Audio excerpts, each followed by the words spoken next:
welcome to A Year of HitchcockMovies.com. We are your hosts, Jeff and Diane, and this is movie number 45 from 1966, Torn Curtain.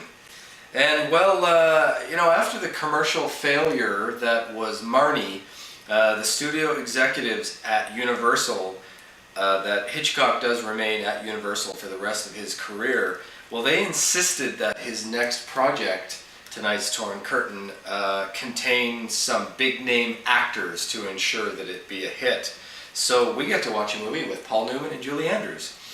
And now we really do see the kind of the beginning of Universal Studios really start to put a lot of pressure on Alfred Hitchcock to produce a hit. And boy, after 40-some movies, we know that never turns out good. We also have Alfred Hitchcock really becoming aware, with the success of his last bunch of movies, that he's being copied, he's being imitated, and boy, with hitting the peak of his thriller with North by Northwest, we're really starting to see, the James Bond movies came out from that, and he's starting to be copied. So he does decide to do a spy thriller for his next project, tonight's movie, with the hopes that it'll be a hit. But to make it sort of Hitchcockian, he decides to make it much more realistic and maybe more gritty, more than certainly the James Bond movies were, and use it. He actually turns to a real life story, a real life couple of guys, of British defectors by the name of Guy Burgess and Donald McLean. In real life, these guys were both British intelligent agents that in the 50s were selling secrets to the Soviets and ultimately defect to the Soviet Union, where they live out the rest of their lives. It's very interesting to Google both of their names and realize this time in the 50s and 60s. Very interesting. And Hitchcock gets a fellow by the name of Brian Moore to start writing the script. And as he has done before, they get together and he tells them the story idea. They go over it over a long period of time, and Brian Moore goes ahead and writes the story. Well, writing did not go well because Brian Moore, his heart really wasn't in it. Apparently, he just needed the money. The project was thrust upon him by Hitchcock and Universal. So kind of at the last minute, when Hitchcock realizes that this script is not good, it just doesn't, it's not going to be filmable.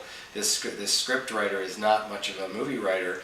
He brings in a couple of writers named Willis Hall and Keith Waterhouse to sort of punch it up and make good dialogue. And in a hurry, they were under the gun because of one of tonight's stars, Julie Andrews, a very big star at the time. Well, she had a limited amount of time before she had to get on to her next project. So, boy, it's too bad Alfred Hitchcock couldn't have just got one writer that he liked and stick with him.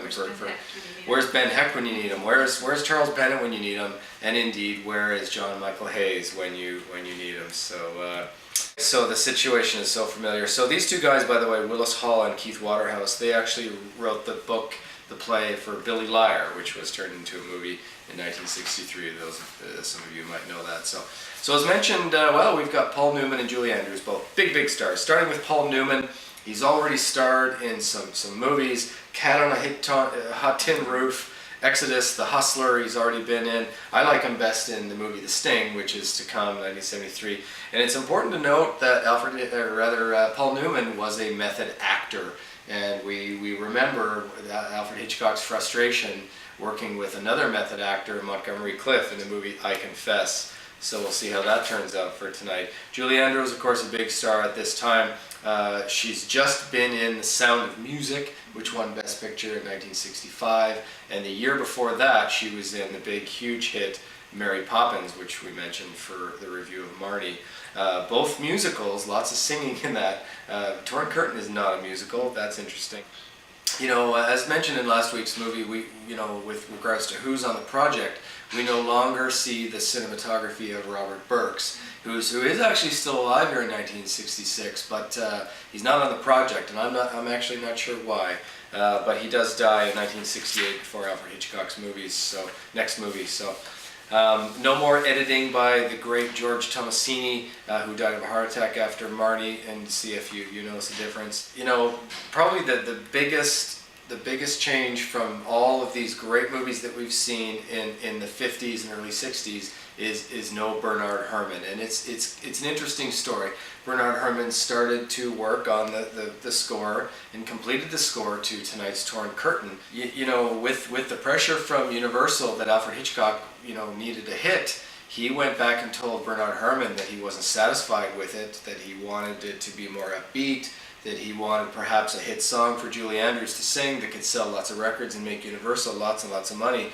Bernard Herrmann thought he'd written a pretty good score and you know, declined the offer to write a new script, and basically declines to work with Hitchcock ever again after this bit of a disagreement with Alfred Hitchcock. And that's our loss. So more on Bernard Herrmann in a minute. We do have Edith Head, part of what I've been calling the Alfred Hitchcock Dream Team. She designs the costume, the wardrobe for Julie Andrews. So look for that. But you know, this Alfred Hitchcock Dream Team that has been so successful going way back to Strangers on a Train is effectively over. So I will say, back again with the music. The music for tonight's movie is written by John Addison, who had just won the Best Musical Score for the movie Tom Jones, which won Best Picture in 1964. And he wrote it rather hastily because they had to get this thing done. You know, you've seen 8 movies in a row. Well, 7 movies, because there was no music in The Birds, but you've seen 7 movies with Bernard Herrmann scores. See if you can tell the difference. So we have a more serious, de-glamorized take on the spy thriller genre tonight. After all, with everyone else mimicking Alfred Hitchcock, it's time for something for him to do fresh. There is a cameo to look for, and speaking of music, when you see the cameo, the music in the background music actually briefly changes to the music that was the theme song for his television show, Alfred Hitchcock Presents, and indeed the music that we use on our little blog before and after our videos. So see if you notice that. So good. So we're ready. Let's watch this one from 1966, Alfred Hitchcock's Torn Curtain. Let's watch.